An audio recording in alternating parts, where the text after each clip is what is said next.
SS Hijuli versus new star club. পরের খেলা SS Hijuli versus new star club. দুই captain তাড়াতাড়ি টসের জন্য চলে এসো। SS Hijuli versus new star club, আরেকবার রিপিট করলাম, দুই ক্যাপ্টেন তাড়াতাড়ি চলে এসো, খেলা শেষ হবার আগে টস করবে, তাহলে কিন্তু এক ওভার দুজনাই কিন্তু কম খেলবে, 3 ওভারে খেলবে তখন।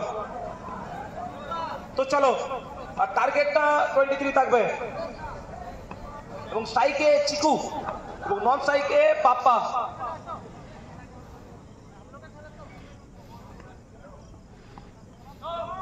এবং নো বল, প্রথম বল নো দিয়ে স্টার্ট হয়েছে এখানে বলারের।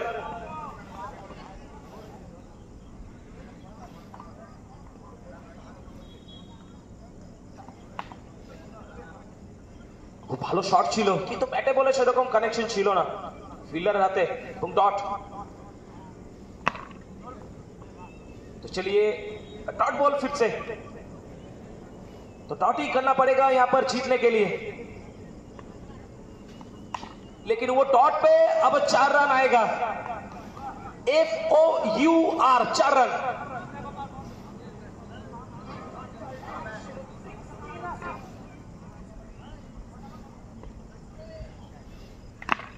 तो चलिए घुटना टेक और तमाशा देख, 4 रन फिर से चीकू के द्वारा।